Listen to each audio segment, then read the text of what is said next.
आमंत्रित किया है।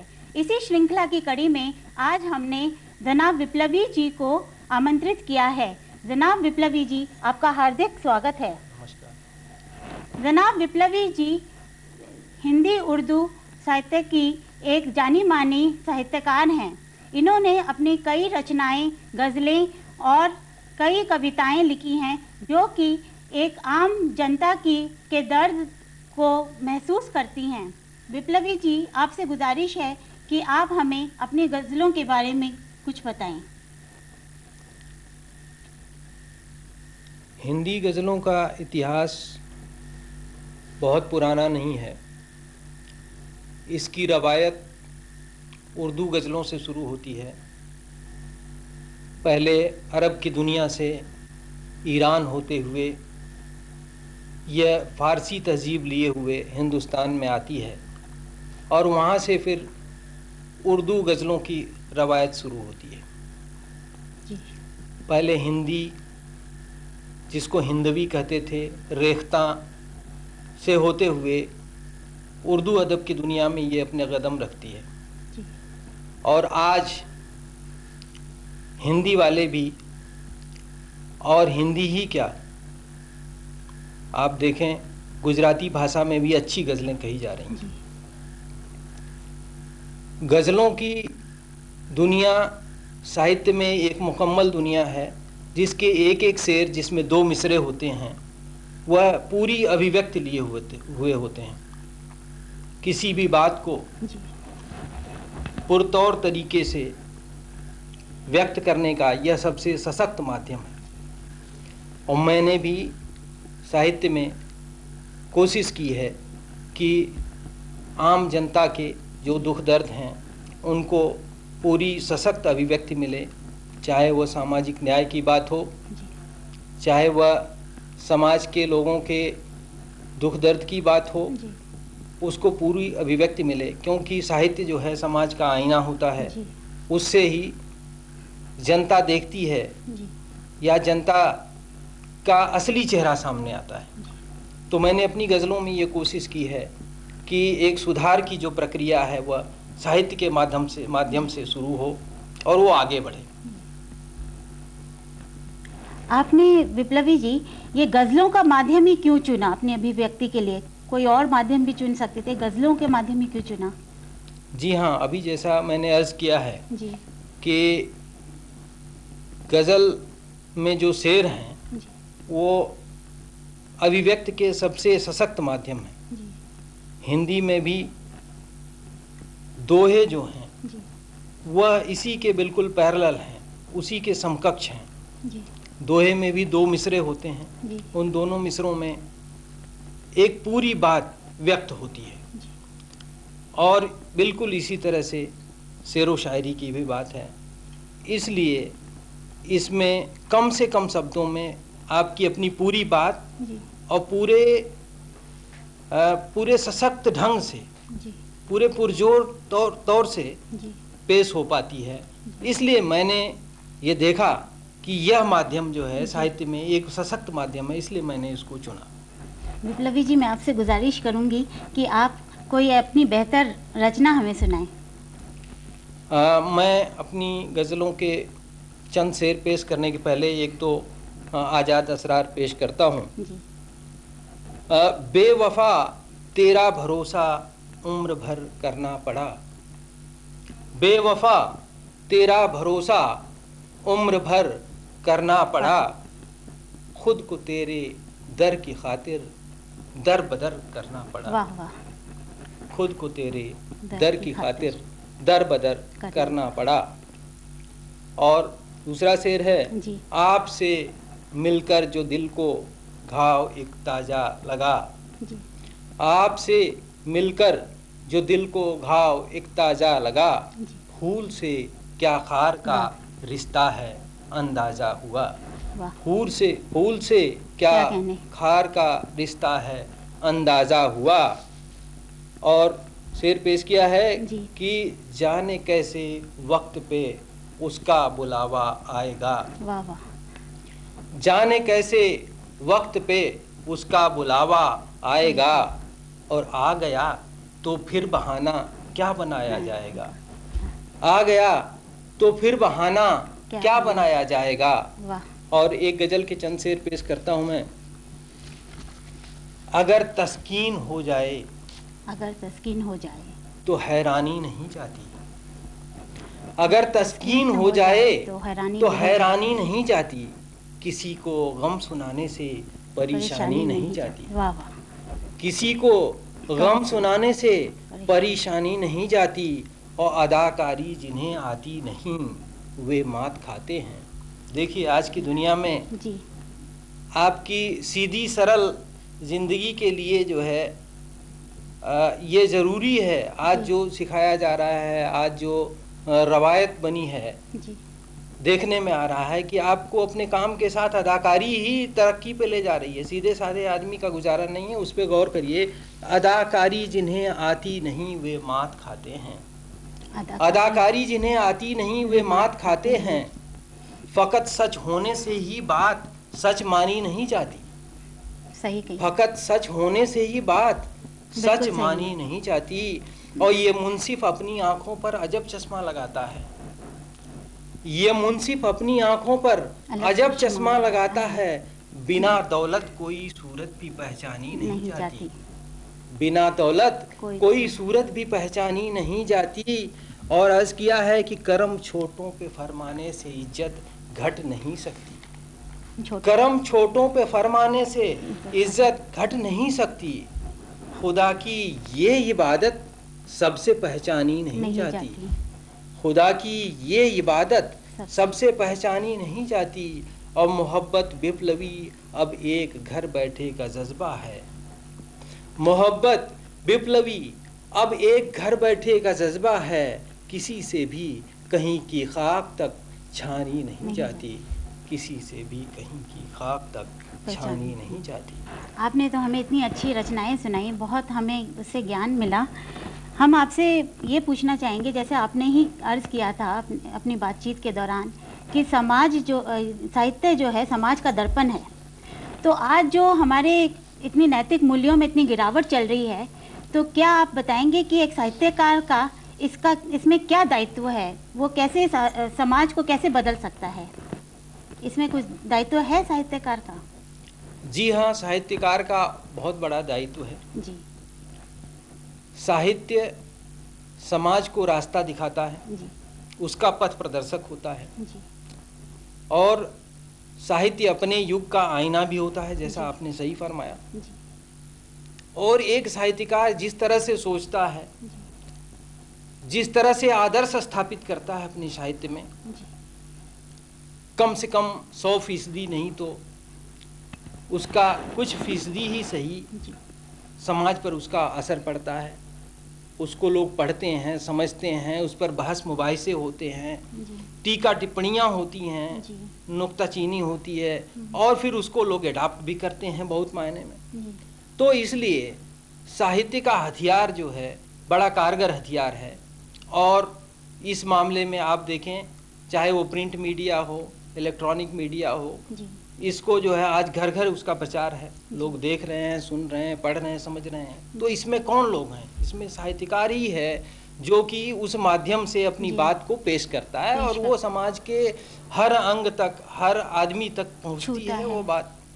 इसलिए साहित्य जो है एक सशक्त हथियार है। और ऐसे में साहित्यकार का दायित्व बहुत बड़ा हो जाता है कि वह अपनी बात को, समाज में जो इनकलाब लाने की बात है, सामाजिक न्याय की बात है, उसको उस ढंग से ऐसा आदर्श स्थापित करे जिसके पालन से सामाजिक परिवर्तन हो सके। विप्लवी जी, मैं आपसे एक बात पूछना चाहूँगी। आप इतने ऊंचे पद में हैं, रेलवे में एक तकनीकी इंजीनियर हैं और इधर आप एक साहित्यकार भी हैं, तो ये दोनों का तालमेल कैसे बिठाते हैं? इधर तो नीरस विज्ञान है और इधर सरस साहित्य है, तो दोनों का ये जो सफ़र है कैसे तय करते हैं आप? मुश्किल काम तो है ये जी।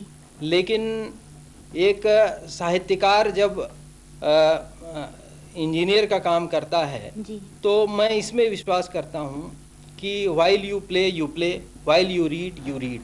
जब आप जो काम करते हैं उसको पूरे तन मन के साथ करना चाहिए। जब इंजीनियर के रूप में मैं काम करता हूँ या कार्यालय में काम करता हूँ तो मैं अपने साहित्य को उसके बीच में नहीं आने देता हूँ, ऐसी मेरी कोशिश रहती है। जी।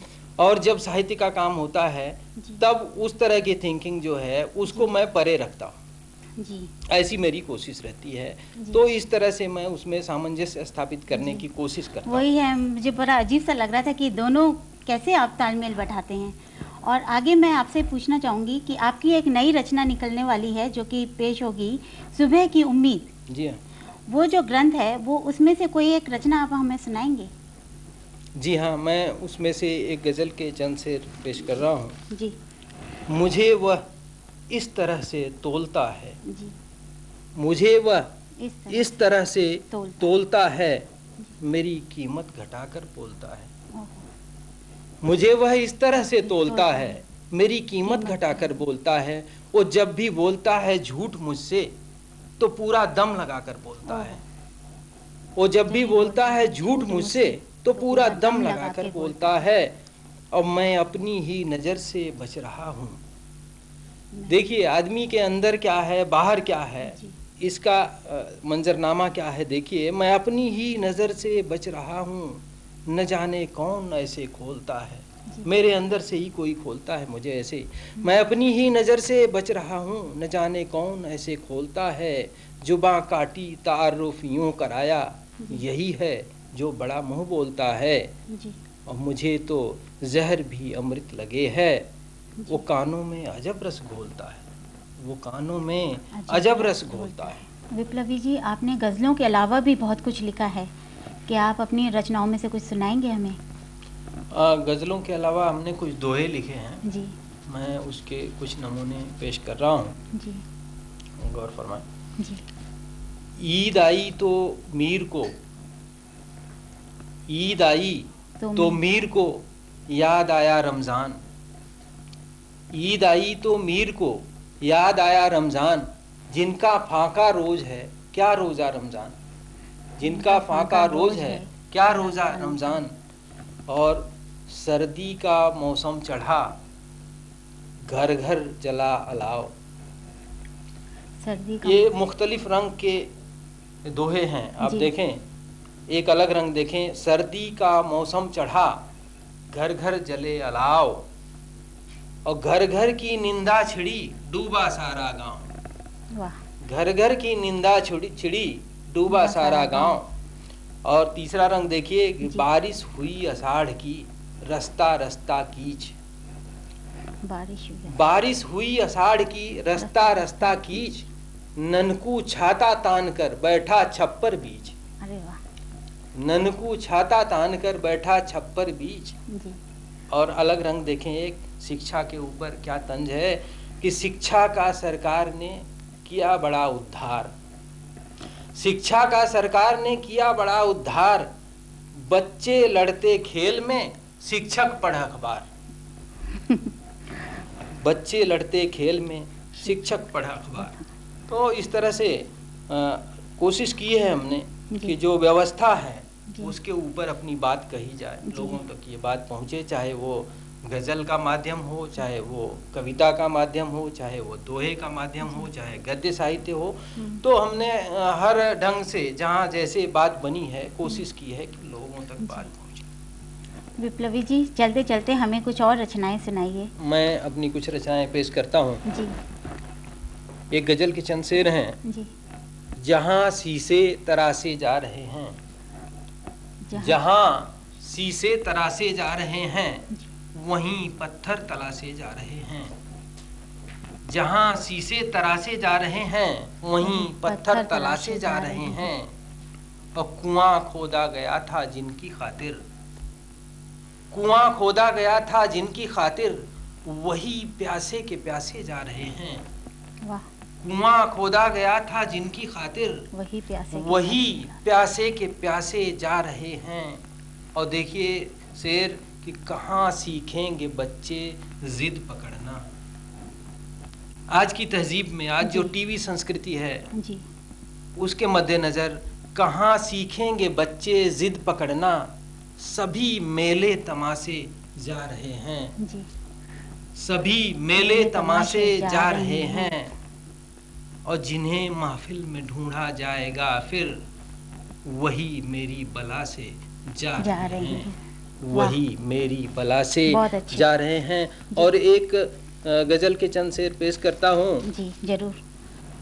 कि ठहरे हुए पानी में लहर देख रहे हैं, ठहरे हुए पानी में लहर देख रहे हैं, लोगों की खामोशी का असर देख रहे हैं, लोगों की खामोशी का असर देख रहे हैं।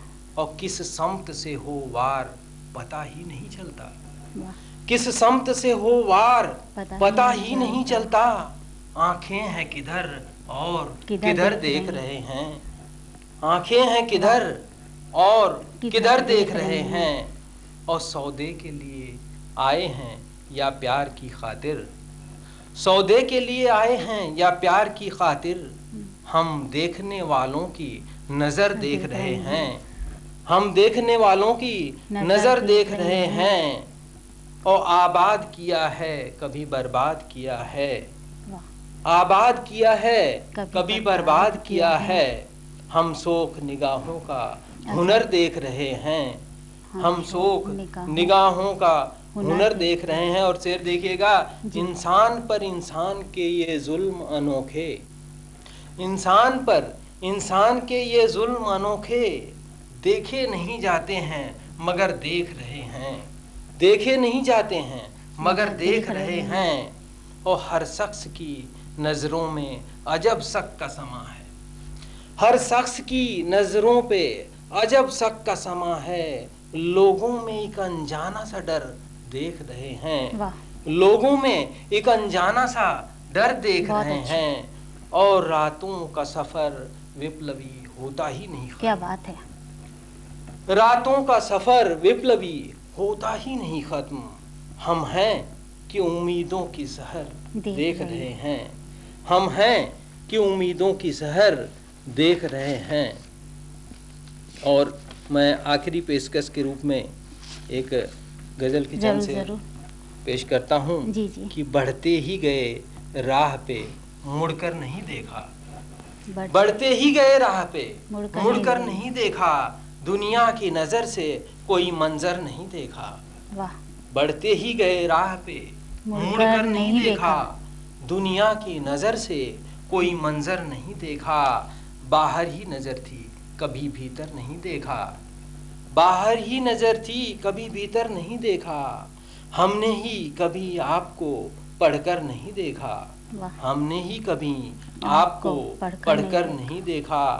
और कुर्बानी मांगती है मोहब्बत की रवायत, कुर्बानी मांगती है मोहब्बत की रवायत, तुमने कभी परवाने सा जलकर नहीं देखा, तुमने कभी परवाने सा जलकर नहीं देखा।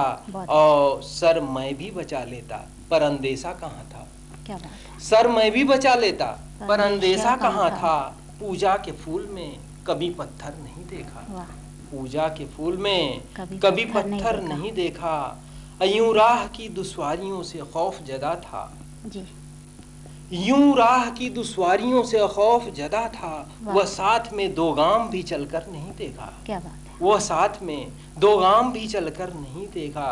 अब ऊंचे ही देखते रहे तो दुख ही बढ़ेगा, ऊंचे ही देखते रहे तो दुख ही बढ़ेगा, मैंने कभी औकात से ऊपर नहीं देखा, मैंने कभी औकात से ऊपर नहीं देखा। और मक्ता पेश किया है कि गमखोर विप्लवी के बराबर नहीं देखा, गमखोर विप्लवी के बराबर नहीं देखा, और फिर उसके कद का भी तो सितमगर नहीं देखा, और फिर उसके कद का भी तो सितमगर नहीं देखा। विप्लवी जी, आप अपना अमूल्य समय निकाल के हमारे स्टूडियो में आए, हमें इतना समय दिया, हमसे इतनी अच्छी अच्छी बातें की, उसके लिए आपका बहुत बहुत धन्यवाद। बहुत बहुत धन्यवाद। नमस्कार।